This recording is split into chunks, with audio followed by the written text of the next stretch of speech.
this is actually the last city. So we just come here to have some uncomfortable conversations with whoever willing to talk to us. Yeah. And we're going to demand some conversations. All you got to do is walk through here. Yeah, we at the end of the tour, so we already fired up. We already know what to expect. Right. Like I said, we done dealt with the 50-block radius of this in L.A. and Skid Row. Yeah. So ain't nothing we ain't seen. Right. You know what I mean?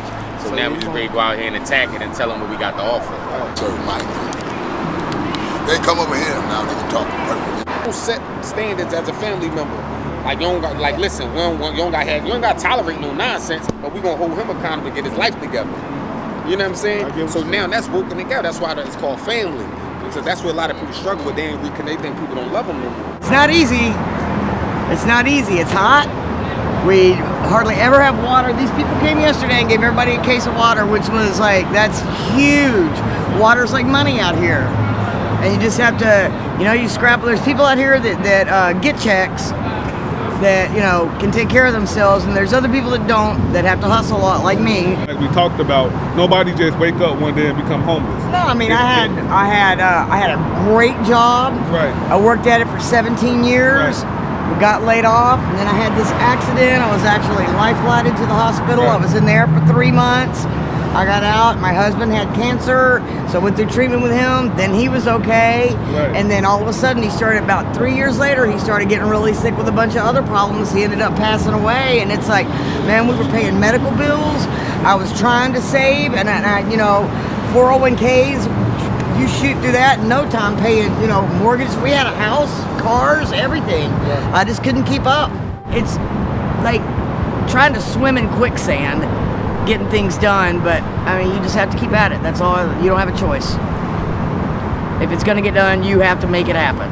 To allow you to live in a home while you go through whatever process you need to go through. It depends on the person's situation, like we talked about earlier. Some people might have mental illness, some people might be on drugs, but in your case, I just feel like you just need to be housed and put in a position to where you can get back into the workforce. He said, wash it up and take it with you. His brother right over here. We can test that down.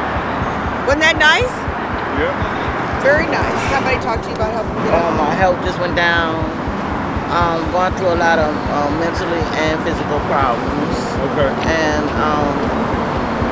can't work, so I'm under here. We will be able to get in contact with you. So let's make sure you keep that same email active. Okay. All right. So we appreciate you for sharing your story too. Thank you. All right. Thank y'all for taking time to come out to even care about people that can't. Don't have anyone to care for them to even help them.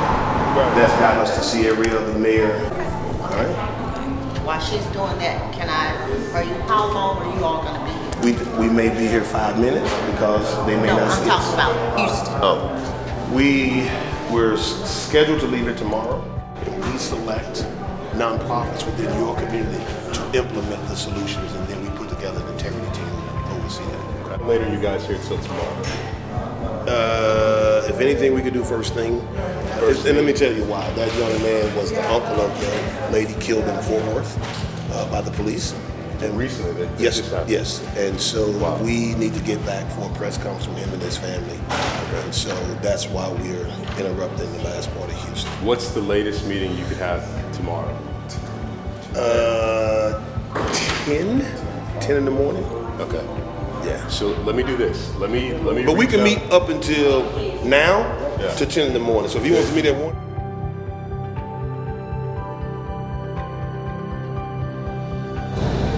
The family member, you saw the shooting of the police officer. Oh yeah. The one here. Yeah. So I have a meeting with CNN tomorrow with the father of that daughter. We have a press conference with that. And so probably Thursday I'll get a little bit. It's a pleasure to meet you. Perfect, I appreciate it. Yeah, because I actually want to focus on mental health. Mental health is one of the main reasons African Americans lead in homelessness. Right in the room, so we'll get introduced, and then we're talking this morning. Sorry I'm late, but we're talking this morning. We're talking about homelessness this morning. I express my condolences to you, sir.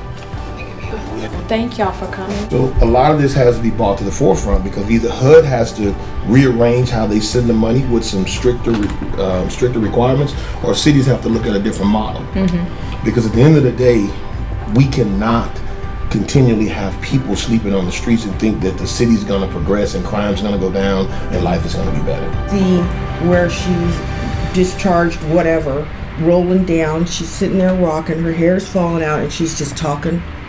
Just talking. This was here.